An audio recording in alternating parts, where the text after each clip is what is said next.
Kira-kira kalau menurut Intan, Yesus itu menikah nggak? Nah,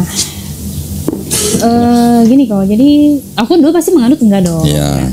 Terus pas lagi heboh-heboh Da Vinci Code itu, aku ini orangnya apa ya? Bisa dibilang termasuk open minded. Okay. Open minded itu jadi anti kata dan aku suka histori. Oke.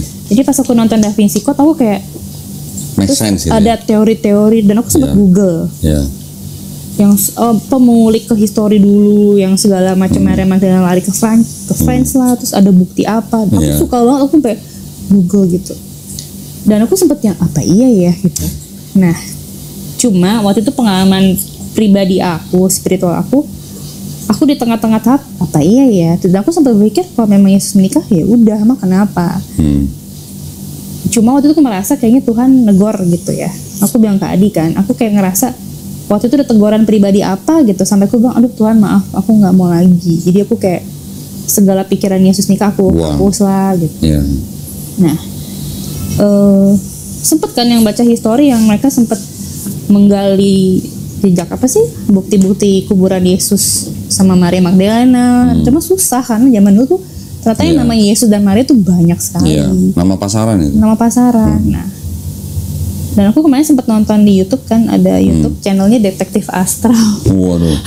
Aku suka kan yang kayak agak-agak indigo mistis. Nah, mereka tuh anak-anak indigo ini bisa kayak apa ya? Mereka lagi meneliti lukisan Da Vinci itu kan yang The Last Supper.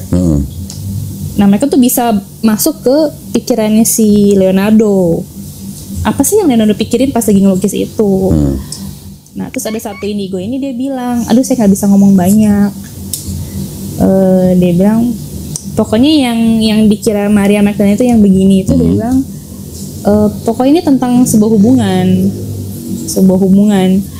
Jadi si wanita itu dia nggak berani ngomong nama karena kan ditonton ribuan orang kan. Dia bilang si wanita ini yang di kiri ini dia mempunyai perasaan yang dalam ke pria di tengah. Sebelah kanan Yesus dong. Yang si Yesus itu. Tapi dia nggak berani ngomong nama. Iya, sebelah kanan Yesus dong. Dia bilang, pokoknya dia memiliki perasaan kagum yang mendalam. Dan ternyata lukisan The Last Supper itu dilukis Leonardo itu dengan perasaan berkecamuk katanya. Jadi katanya ada semacam tekanan. Jadi si Leonardo itu dia lukis tuh karena ada suruhan katanya. Dan percaya nggak percaya, jadi di lukisan itu kan ada sebelah kiri sebelah kanan tuh muridnya kebagi dua. Ternyata yang sebelah kiri itu disebutnya pro, yang kanan tuh kontra. Jadi ternyata peristiwa Last Supper itu agak drama. Jadi murid yang kontra ini katanya, aku nggak tahu sih yang kontra siapa namanya, siapa yang kanan itu. Kalau nggak salah termasuk Simon Petrus itu ya. Katanya mereka detik-detik menjelang Yesus salib itu mengetahui sebuah fakta dan itu bikin mereka kecewa. Jadi ternyata sosok yang di tengah itu tidak seperti yang mereka pikirkan. Mungkin namanya dia kayak guru yang mereka kagumi, mungkin membuat sebuah peristiwa apa di akhir-akhir sebelum disalib, jadi mereka kecewa. Ya, aku sempat mikir apa mungkin kecewa karena dia menikah sama si Maria Magdalena gitu kan.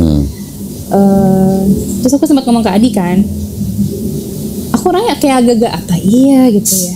Jadi di satu sisi kekristenan aku tuh apa ya, kalau Kristen yang saklek mau apa nih, gue nggak mau denger gitu, langsung menolak. Aku kadang seperti itu, tapi kadang aku kalau denger itu apa iya ya gitu kan. Nah terus aku sempat ngomong ke Adi, aku bilang kok jadi mirip sama yang di video Kodoni kan. Kodoni kan ngebahas yang hubungan Maria sama Yesus. Sedikit tuh aku denger, kalau nggak salah ayat di Alkitab kan bilang Yesus mencium bibir Maria ya. Aku sendiri jujur aku nggak baca ayat itu, nggak tahu. Cuma satu fakta jelas aja kata Kodoni kan, kalau zaman dulu orang Yahudi nggak bisa tuh pria mencium bibir, bisa dirajam kalau bukan suami istri.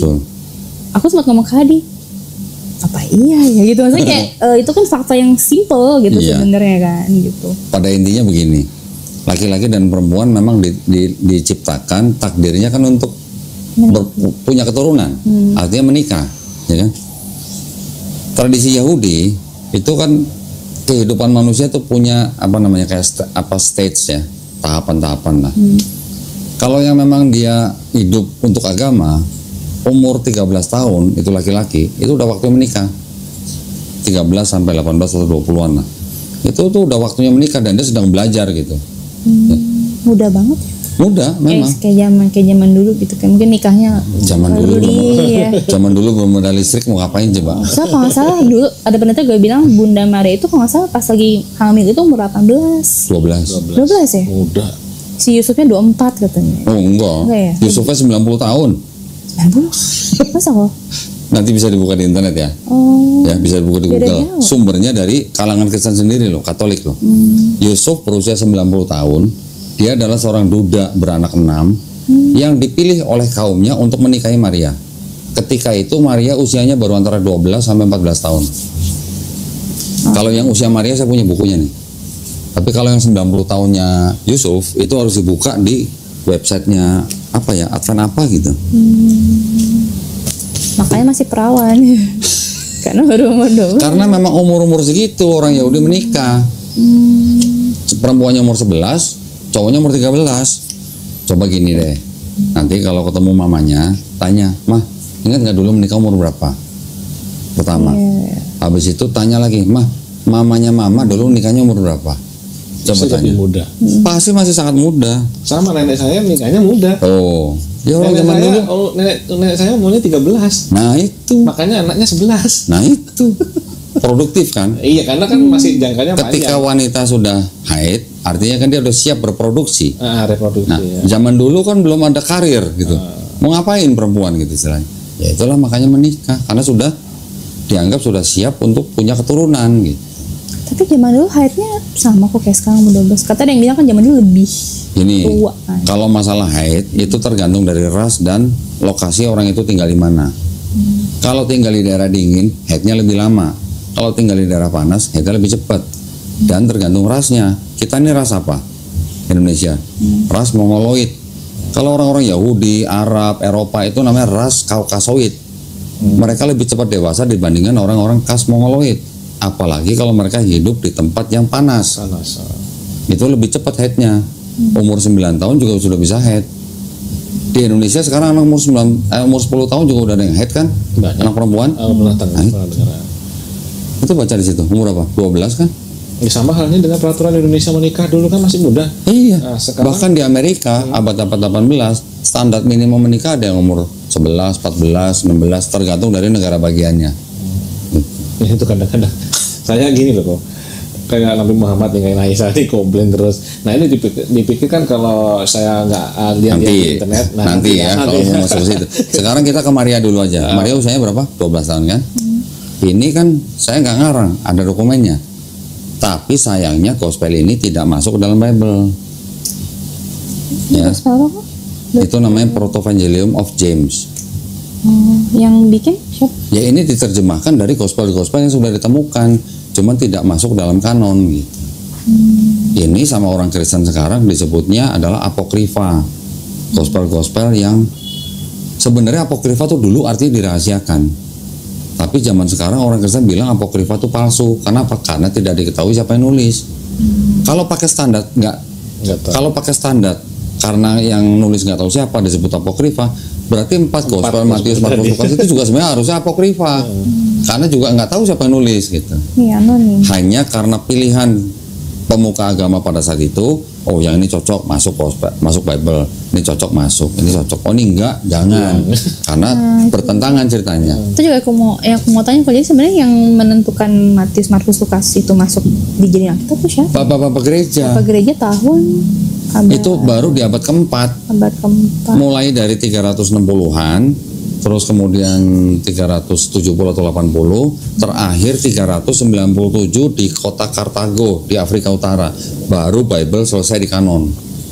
Pertama di Roma, kemudian Laodikia, kemudian Kartago. Itu baru abad keempat, 400 tahun setelah nggak ada Yesus, baru selesai kanonnya. Belum lagi nanti ada konsili mana yang memperbaiki kanonisasi itu. Termasuk perjanjian lama juga mereka kayak ini deh gitu. Oh bukan, kalau perjanjian lama itu sebelum kanon yang perjanjian baru. Saya harus mulai dari mana dulu? Sebentar ya. Ini dulu ya. Ini termasuk di dalam dokumennya ini apa tadi? Nag Hammadi ya.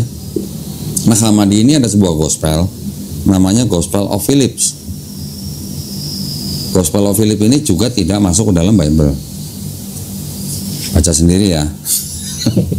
Jangan saya bacain. Nih, yang kuning ini. Oh iya, Mary Magdalene ya? Coba dibaca. Wisdom and Mary of Magdala. Wisdom, who is called barren, is the mother of the angels. The companion of the Savior is Mary of Magdala. The Savior loved her more than all the disciples, and he kissed her often on her mouth. Oh, ini yang kode di video itu. Tapi kalau di Alkitab nggak ada. Tapi kalau kita kembalikan ke standar nih, standarnya orang Yahudi, kalau orang namanya rabi, hampir dipastikan dia pasti udah menikah. Itu standarnya orang Yahudi. Ya, mungkin ada satu dari sekian ribu rabi yang tidak menikah, mungkin ada. Tetapi kalau namanya rabi itu pasti udah menikah. Sekarang Yesus di Bible yang sudah dikanon disebut rabi nggak? Dipanggil rabi nggak? Dipanggil, disebut rabi. Yang nyebut Yudas malah. Bukan aku ya rabi. Nah, ketika ada Yesus bilang nanti ada yang berkhianat gitu. Yudas yang ngomong, bukan aku ya rabi gitu. Yesus disebut rabi oleh murid-muridnya sendiri, bahkan oleh orang-orang bangsa Israel pada saat itu. Jadi kalau dia rabi, kemungkinan besar dia pasti menikah gitu. Apa mungkin pengecualian? Oke lah, anggap aja itu pengecualian. Baca bukunya Barbara Thiering, Profesor Barbara Thiering dari Australia, seorang wanita sejarawan. Dia meneliti dokumen-dokumen Dead Sea Scroll. Dia menemukan sebuah manuskrip udah potongan segini karena udah sobek. Yesus berkata, istriku, udah kepotong. Ya. Barbara Thiering juga bilang bahwa yang namanya tradisi Yahudi itu tidak boleh laki-laki dan perempuan bersentuhan. Ya. Bahkan kalau bikin kebaktian juga dipisah. Jadi Barbara Thiering bilang bahwa kemungkinan besar ketika Yesus kakinya diurapi oleh seorang wanita, bahkan diusap pakai rambutnya wanita itu dengan minyak yang sangat mahal, itu sebenarnya adalah prosesi pernikahan menurut Barbara Thiering. Jadi standar kita adalah you kalau bilang rabi, kemungkinan besar dia pasti menikah. Dan juga ada penelitian dari sejarawan, dan juga ada dokumen-dokumen manuskrip yang masih ada begini. Nah, yang ini kan tidak masuk dalam Bible. Ini hanya kemungkinan. Saya nggak menuduh, tapi saya hanya menggunakan standar gitu. Standar Yahudi begini. Ini ada dokumen yang belum masuk Bible gitu, menunjukkan atau mengindikasikan bahwa Yesus menikah. Sekarang kalau laki-laki dan perempuan, fitrahnya kan memang untuk punya keturunan, ya kan? Sekarang gimana caranya? Maksudnya mengungkapkannya gimana? Kalau orang harus tidak menikah, apa nggak menyalahi fitrah gitu? Itu maksud saya. Tapi ini bukan tuduhan, ini hanya pertanyaan aja. Untuk menjawab tadi kalau Intan bilang apa iya ya gitu. Kebetulan saya punya dokumennya gitu yang bisa ditunjukkan. Ya, terus nanti kalau bicara umur nih, usia nih. Tadi Maria berapa? 12 tahun ya? 12. Jangan kaget ya. Ini ada dokumennya orang Yahudi. Di kitabnya Perjanjian Lama kan ada yang namanya Pentateuch. Ya, Intan pasti pernah dengar Pentateuch. Pentakosta? Bukan, Pentateuch itu nama lain daripada 5 kitab Musa. Orang Yahudi sebutnya Torah, orang Kristen sebutnya Pentateuch. Kejadian, Keluaran, Imamat, Bilangan, Ulangan. Ya kan? Sudah sering baca kan? Pernah ingat gak Ishak istrinya siapa namanya? Ribka. Berapa tahun? Gak disebutin. Tapi di sini ada komentari atau tafsir daripada rabi-rabi Yahudi. Ya, kita lihat nih umur berapa nih. Jadi kalau kita bicara nikah itu bukan berarti konotasinya udah tidur bareng, bukan gitu. Orang bangsa Semit itu ada yang namanya tradisi kayak orang di booking gitu. Dari kecil ini gue booking ya buat bakal bini gue nih gitu. Tapi dia udah diambil, tapi bukan untuk ditiduri. Dijodohin gitu. Sebentar nih.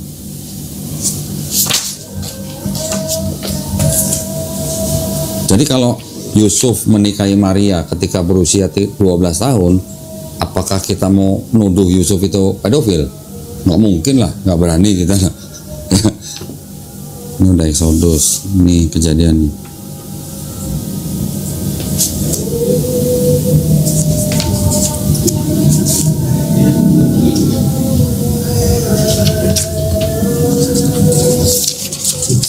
bukannya harus hati-hati nih soalnya kertasnya tipis banget nih. Itu huruf apa tuh? Ini bahasa Ibrani. Ibrani. Ibrani. Nah, Jelas mirip Sanskerta. ada hubungannya. Ya? Ya, ini diambil dari Kejadian 24 ayat 52 sampai 62. Di sini kan ada cerita ketika Ishak meminang Ribka untuk jadi istrinya. Ini ada tafsirnya Rabi Yahudi. Boleh dibaca sendiri nih.